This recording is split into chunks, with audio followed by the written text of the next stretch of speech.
somebody, and you're just standing there. I said, well, I'm just hanging out on the corner. Well, that's a lot of people get it that way. That's what's going on now. Well, that's People what's- getting shot. Yeah.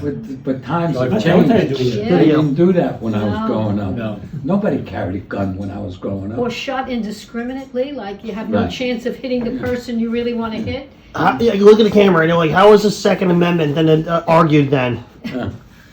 They didn't talk about the Second Amendment in those days. Well, that's One of the impressive. guys in the neighborhood was the first guy to go to the electric chair for on Capital punishment? No, I forget the evidence. He had kidnapped the guy and became a famous case.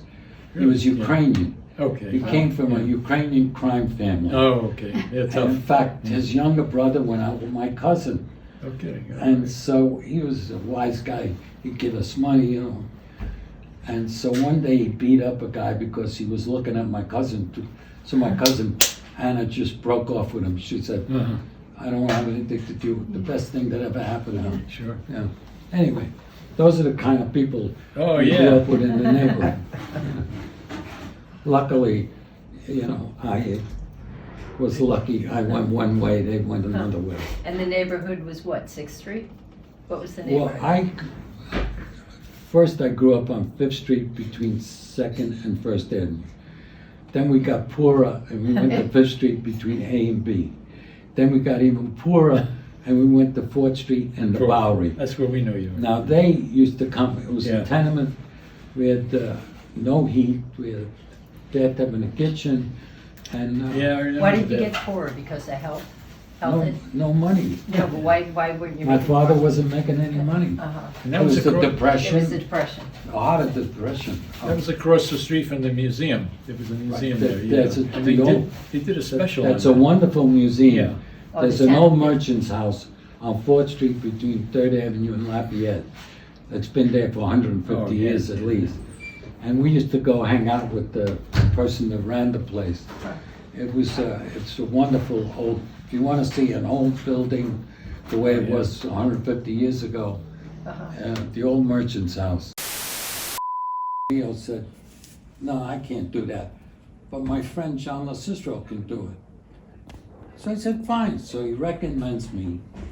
6 months I went through this interview. Okay? I kept Really? saying to the guy, you know, I don't know how much. He said, well, you got to meet the big boss. The owner is Colonel Brunswick. He had been in World War I. His face had been shot away. Oh, my goodness. And in World War II, he was the liaison between the Americans and the French.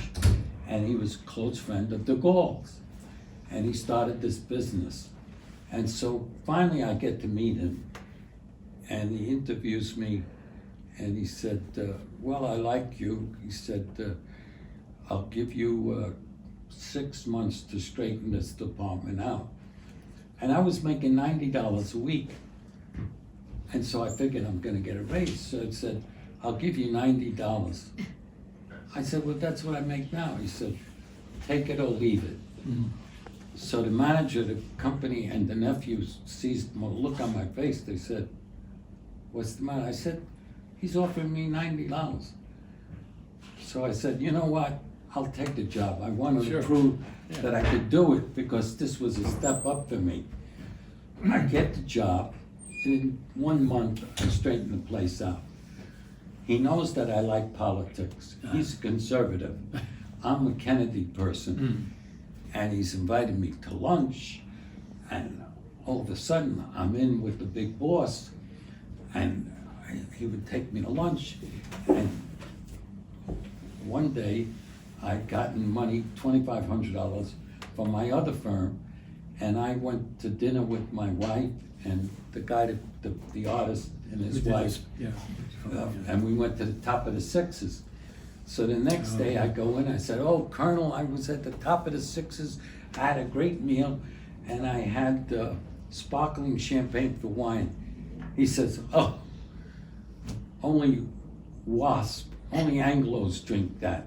Come with me. He takes me to the liquor store. He gets me a bottle of Valpolicella and a bottle of French wine. He said, they're both $5, you can afford them.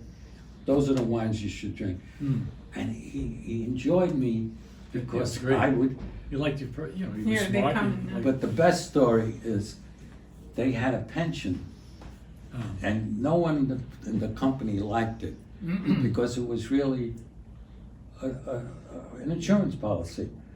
So after 3 years, he calls me and he says, "You're gonna go on the pension, John." I said, "Well, nobody wants to tell you, but your pension is not a good pension." He said, "What?" He said, "Why?" I said, "You see that guy out there, Sammy? He's 25 years old, he's married. If he lives another 25 years and he drops dead, his wife is gonna get a $10,000 life insurance." He said, "Really?" I said, "Yeah." He said, "Thank you, John." The next day, I see the treasurer come in, and, "Mr. LoCicero, would you come in and see the colonel?" He said, "Tell Mr. Weigel what you said." I said, "The pension plan is no good. It's strictly an insurance plan." So the colonel looked at me and says, "Is that true?" He said, "Yeah." He says, "Thank you, John." In 3 months, we had a pension plan, a profit sharing sharing. plan, vacations, Wow. and I didn't, great. I didn't brag. I only told two of the old timers what I had done. But I didn't want to make the colonel look bad, that he had a Well, lot it of. sounds like he didn't want to do the wrong thing, he just didn't know. He listened didn't to know. you. Yeah. And so he Which is kind of weird, right? Yeah. Like, You did worked- I You think, hire someone, make me a plan. right, right. How many years were you there? 15 years. When I left, I got $25,000, and we put a down payment on the co-op. Okay. And I didn't want to move, Yeah. because we had a great apartment, 2 bedrooms, Joe says, "I want out of here. I want our own place." All right. Whatever Joe wants, Yeah. Joe gets. All right. I learned one thing in marriage: Listen, keep your wife happy. Yeah, well, you're sure. listening to that? I don't know if I kept her as happy as I should have, but